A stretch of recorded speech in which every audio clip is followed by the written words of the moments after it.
This is Mike Buda, SportsTownChicago.com with Creative Director of Resistance Pro, Billy Corgan.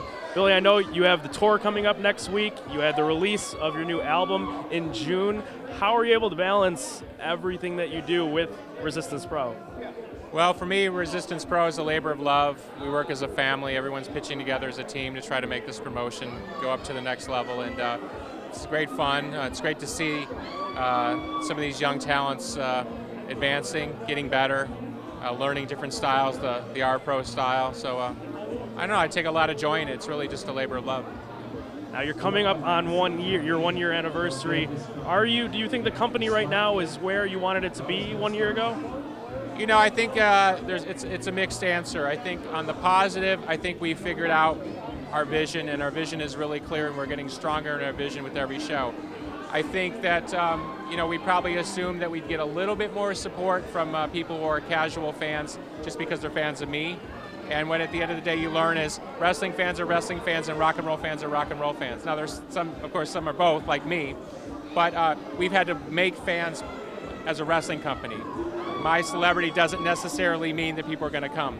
So we've had to work that a little bit harder, but I think at the end of the day, it's made us stronger, and by working harder, we've had to figure out our vision. So in a way, it's accelerated our progress as a wrestling company, but publicly, it's still a challenge, and I think it's a challenge for anybody in the wrestling business to draw fans.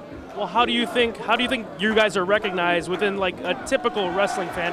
I know you were on the Tonight Show a few weeks ago, helping promote Resistance Pro, but where do you think it is recognized within a typical wrestling fan?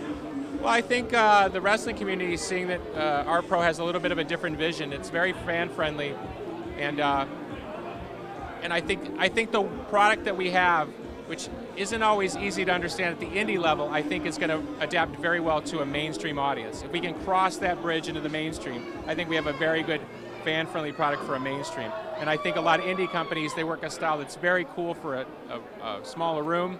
You know, people pop harder and stuff like that, but when they try to make that transition to the mainstream, it's very difficult. So we're very much looking at preparing for that transition. Now, whether or not we can get there, that's the real challenge. But I think we will get there. What should we expect from R-Pro in its second year? You know, I'd like to see a stronger women's division. We continue to try to recruit stronger women's wrestlers. Being an independent company has a lot to do with working with talent that can drive in because of the economics.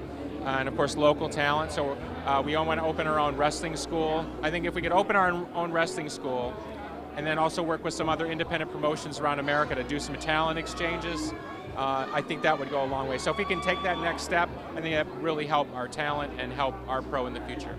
Well, thank you, Billy, so much for helping me out with Resistance Pro from Excalibur Nightclub with SportsTownChicago.com. I'm Mike Buda.